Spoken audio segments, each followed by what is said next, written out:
Bonjour Svetlana. Bonjour Xavier. Bienvenue au jardin de Brainville. Je te remercie. Avec un temps merveilleux pour visiter nos champs. Tu m'emmènes dans les champs? Allez, on y va, on est parti. On y va.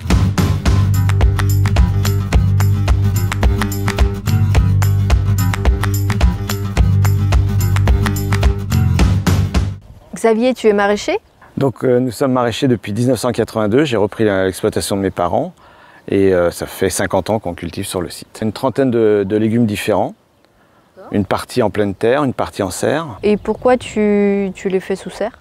On gère le climat, en plus sous serre on gagne quand même un mois de production. Et puis on fait de la lutte intégrée, donc ça nous évite d'employer des produits chimiques. Cultiver sous serre, est-ce que ça ne demande pas trop d'énergie? Non, parce que nous on cultive les légumes de saison, donc on va chauffer juste au printemps, février-mars, pour éviter les gelées. Et après on arrête de chauffer complètement. Xavier, ce sont des courgettes? Donc c'est les premières courgettes que tu vois. Bah tiens, on a une d'ailleurs, tu vois. Donc là on va commencer la récolte à peu près début semaine prochaine. Voilà. Et donc la saison de la tomate en Île-de-France, c'est quelle période? Nous on démarre 20 juin, 20 octobre à peu près. 20 juin, d'accord. Donc pour manger de la bonne tomate, il faut attendre un petit peu. Il faut qu'il y ait du soleil, hein, parce que quand il n'y a pas de soleil... Qu'est-ce que c'est, Xavier? Donc ça c'est du haricot mange-tout. Haricot mange-tout. Voilà, donc c'est un haricot qui est très tendre et qui vient en production à peu près vers le 20 mai, pareil aussi. Hein. Dis-moi, qu'est-ce que c'est que ces trucs jaunes? Donc c'est des panneaux englués avec de la glu. C'est pour capter tous les insectes qui s'attaquent aux plantes. Et d'après les différents insectes, on lâche des prédateurs. Les bourdons donc? Non, les bourdons sont juste pour la pollinisation. D'accord. Donc pour... c'est quoi les prédateurs? Donc les prédateurs, ce sont les petits sachets que tu trouves sur chaque pied là. Oui, en fait, voilà. oui, les prédateurs, avec ils peuvent être rampants, voilà. c'est plutôt ça. Pour détruire les araignées sur le concombre, tout ce qui est trips et pucerons. Les bourdons, c'est pour polliniser, voilà. Et tout ce qui rampe, c'est pour voilà. manger les méchants pucerons. Et tu peux m'expliquer ce que c'est ces Donc là, on cultive blocs sur terreau, sur substrat, en gouttière, pour une facilité de cueil, déjà. Et un produit, bon, le produit ne touche pas la terre, comme ça, le produit est toujours propre. On a la ruche, on entend bien les bourdons. Voilà. Et donc là, ils vont polliniser les fraises et ils ramènent le pollen à la ruche. Là, il n'y a aucun produit sur la fraise. Voilà. Et c'est un produit qui est sain. Je crois que Laurent est arrivé, on va l'accueillir. Voilà. Là, le chef Laurent qui arrive. Bon, bah écoute, superbe endroit, superbe temps. Je vais te faire visiter un petit peu l'exploitation. Allez, je te suis. On va attaquer par les fraises, hein, d'accord? Alors là, tu en as combien combien de plants là, sur cette parcelle? Là, on a de fraises 2500 plants. 2500 on plants. fait à peu près 15 000 plants par an. Wow. Donc on produit 15 avril, 15 octobre. Donc petit navet nouveau, toi, ouais, impeccable. Tu peux même utiliser la feuille, il n'y a aucun produit dessus. Donc tu peux faire une petite soupe avec, tu peux faire génial, hein. Impeccable. Et là, c'est quoi comme variété de navet? Donc c'est un navet de Milan. Hein. Croquant et tout, génial. Hein. Et maintenant on va aller aux salades. Allez, on va aller aux salades. On est parti. Donc nous voilà dans le champ de rougettes. C'est une petite salade qui est assez ferme pour ta préparation. Ouais, c'est bien sympa. Quel goût elle a? Un petit goût de noisette. C'est un petit goût de noisette, ça. Ça peut être très sympa avec les légumes qu'on a sélectionnés. Attends, je vais en goûter une feuille. Vas-y. Elle vient d'être arrosée, donc... Super tendre. C'est bien ça. Ouais.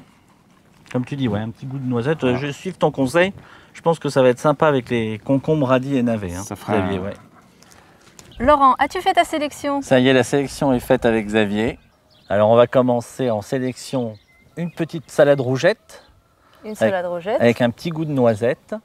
Super. Concombre, navet croquant et petit navet de Milan croquant également. Est-ce qu'on aura droit à un petit dessert? Ah mais bien sûr, on finira avec une soupe de fraises. Première fraise de printemps, oui.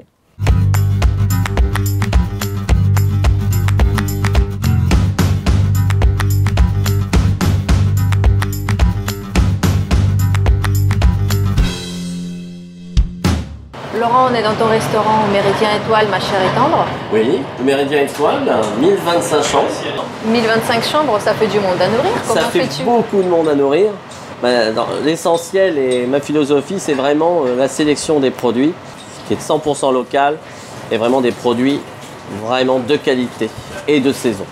Et super important de sélectionner tous les produits, que tu fasses n'importe quelle recette, très peu de couleurs, pour avoir tout en harmonie. Le but, ça va être simplement de nettoyer tous les légumes, de garder la peau. C'est là où on va trouver dans tous les légumes beaucoup de vitamines, Hein. C'est pas la peine d'éplucher. Plus tu épluches un légume ou un fruit, plus tu perds en vitamines. On va nettoyer les radis. On va retirer le superflu de chaque bout et on va les mettre dans de l'eau glacée. Pourquoi? Pourquoi? Ça va raffermir un peu les légumes et ça sera beaucoup plus ferme. Donc je vais garder ces couleurs, je vais couper les deux extrémités, nettoyer les parties si elles sont un peu abîmées. D'accord. Et pareil, je vais les mettre dans l'eau glacée pour garder ce croquant. Hein, mais juste brosser. Je n'épluche pas plus. C'est des navets nouveaux, ils sont super tendres. Et le concombre, juste le brosser, couper l'extrémité. Hein, Et pareil dans l'eau froide. D'accord. La rougette, bah, tu sais, regarde, elle est toute petite la rougette. Hein. Petite salade, je coupe le trognon. Et j'effiloche, j'effeuille chaque feuille que je vais nettoyer à l'eau claire. Hein, tu vois, regarde, tu as vu les couleurs? Super sympa. Oui, c'est très joli.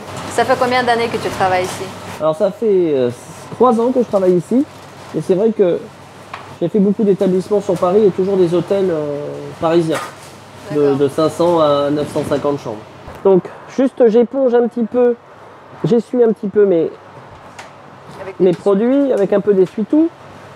Et tu n'utilises pas les produits, non, ça va. les machines? Les soreuses, tout ça, je ne vais pas utiliser. Pourquoi? Ça pourra garder la fraîcheur. Et sinon, les soreuses, ça va écraser nos produits. Ce qui n'est pas bon. Pourquoi pas de vinaigre? Ça va cuire les légumes. Et ça va les cuire et on ne va pas avoir ce croquant. On a tellement l'habitude de manger de la salade avec une petite vinaigrette, avec du vinaigre. Et non, finalement. Fais des essais, tu verras. Sel, poivre, je huile. te fais confiance. Huile, très peu. De la bonne huile. Et tu verras. Je vais mettre un petit filet d'huile de germe de blé. Huile de germe de blé. Oui. Première fraise de printemps. Variété la Dream. Et sélectionnée avec Xavier. Ces fraises, je vais les laver à l'eau claire. Sans trop les laisser dans l'eau. Ça absorbe de l'eau? C'est pour ça que ça va absorber l'eau. Hein. Donc il faut vraiment les laver et les retirer. Ces fraises viennent de Seine-et-Marne, hein, donc à quelques kilomètres de l'hôtel Le Méridien. Elles n'ont pas subi de transport, rien du tout, très peu. Et c'est vrai que les fraises, c'est un produit fragile. C'est un produit très fragile. On ne peut pas les garder très longtemps.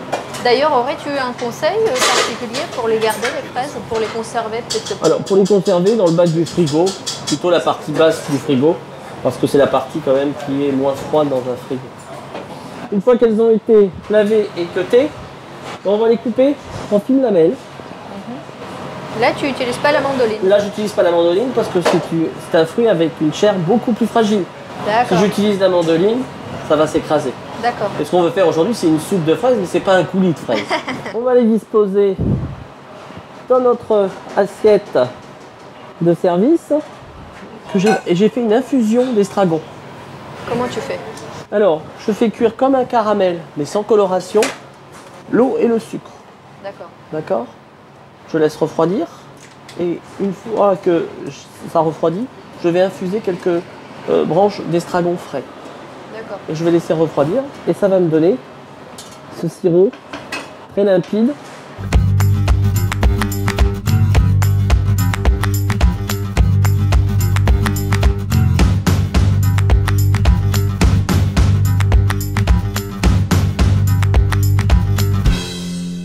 Xavier et Rémi, merci de nous avoir rejoints. Rémi, d'ailleurs, c'est un peu grâce à toi qu'on est là aujourd'hui. Oui, quelque part. En tant que distributeur en fruits et légumes, j'ai toujours rêvé de pouvoir faire rencontrer un ami tel que Laurent, avec qui je travaille depuis plus de 15 ans, et puis un ami producteur. Waouh! Ah bah voilà, une jolie assiette qui est arrivée. Vous avez dans l'assiette de la rougette, qui est la salade, donc une variété de laitue, un peu colorée rouge, et 3 autres légumes qui la composent. Un mini concombre qui est craquant, vous allez voir à la dégustation, navet de Milan et les premiers radis de pleine terre.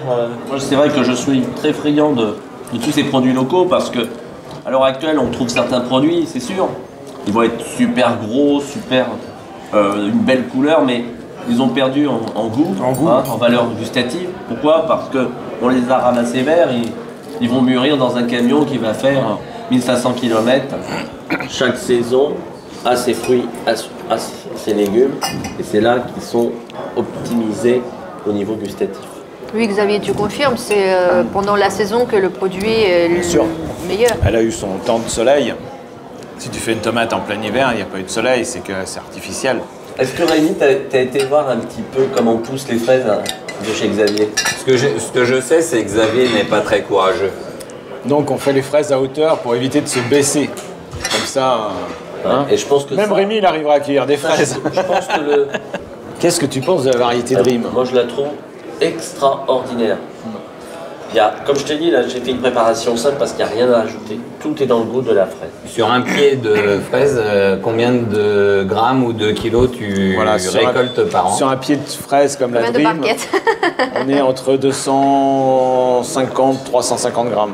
C'est beaucoup de travail pour rien, pour pas grand-chose finalement. C'est pas de la culture intensive, non. C'est pour ça que ça donne pas. Quand tu vois la fraise d'Espagne, en fait. ils sont à 800 1 kg par pied, quoi. Ah oui. Ouais. Ah oui, ça fait une vraie différence. Ah oui.